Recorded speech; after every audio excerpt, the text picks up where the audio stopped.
Prajwal arrest ಆದ ಬೆನ್ನಿಗೆ ಈಗ ರಾಜಕೀಯ ಪ್ರತಿಕ್ರಿಯೆಗಳು ಕೂಡ ಬರ್ತಾ ಇದೆ. ಕಾನೂನಾತ್ಮಕವಾಗಿ ಏನು ಮಾಡಬೇಕು ಅದನ್ನು SIT ಮಾಡುತ್ತೆ ಅಂತ ಪ್ರಜ್ವಲ್ ಅರೆಸ್ಟ್ ಬಗ್ಗೆ ಗೃಹ ಸಚಿವ ಡಾಕ್ಟರ್ ಜಿ ಪರಮೇಶ್ವರ್ ಪ್ರತಿಕ್ರಿಯಿಸಿದ್ದಾರೆ.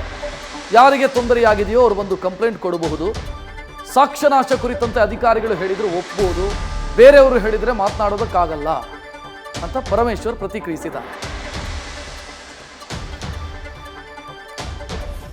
ಮೊದಲೇ ಹೇಳಿದ್ದೀವಿ, ಯಾರಿಗೆ ತೊಂದರೆ ಆಗಿದೆ ಅವರು ಬಂದು ಕಂಪ್ಲೇಂಟ್ಸ್ ಕೊಡ್ಬೋದು ಪೊಲೀಸ್ನವ್ರ ಮುಂದೆ ಅಥವಾ SIT ಮುಂದೆ ಬಂದು ಹೇಳ್ಬೋದು ಅಂತ ಮೊದಲೇ ಹೇಳಿದ್ದೇವೆ. ಅವರಿಗೆಲ್ಲ ರೀತಿಯ ನಾವು ರಕ್ಷಣೆ ಕೊಡ್ತೇವೆ ಅಂತಲೂ ಕೂಡ ಹೇಳಿದ್ದೇವೆ. ಅದು ಮುಂದೆ ಯಾವ ರೀತಿ ಬೆಳವಣಿಗೆ ಆಗುತ್ತೆ ಕಾದು ನೋಡಬೇಕು. ಇಲ್ಲ, ನಾನು ಅದನ್ನ ತಿಳ್ಕೊಳ್ಳೋಕೆ ಪ್ರಯತ್ನ ಮಾಡಿಲ್ಲ. ಅವರು ಕೆಲವು ವಿಷಯಗಳನ್ನ ಅವರು ಗೋಪ್ಯವಾಗಿ ಇಟ್ಕೊಳ್ತಾರೆ. ಅದಕ್ಕಾಗಿ ನಾನು ಹೆಚ್ಚಿಗೆ ಪ್ರೋಬ್ ಮಾಡೋದಕ್ಕೆ ಹೋಗೋದಿಲ್ಲ. ನಾವು ಗೊತ್ತಿಲ್ಲ, ಅದೆಲ್ಲ ನನ್ಗೇನು ಗೊತ್ತಿಲ್ಲ.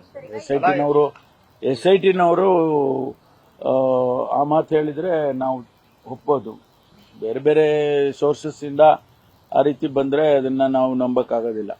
ಬಂಧನ ಪ್ರಕ್ರಿಯೆ ವಿಳಂಬ ಆಗಿದ್ದಕ್ಕೆ ಈ ತರ ಇಲ್ಲ, ಬಂಧನ ಪ್ರಕ್ರಿಯೆ ನಮ್ಮ ದೇಶದಲ್ಲೇ ಇದ್ರೆ, ನಮ್ಮ ರಾಜ್ಯದಲ್ಲಿದ್ರೆ, ನಮ್ಮ ದೇಶದಲ್ಲಿ ಯಾವುದೇ ರಾಜ್ಯದಲ್ಲಿ ಇದ್ರೂ ಕೂಡ ನಮ್ಮ ಟೀಮ್ನ ಕಳಿಸಿ ಅವ್ರನ್ನ ಸೆಕ್ಯೂರ್ ಮಾಡಬಹುದಿತ್ತು.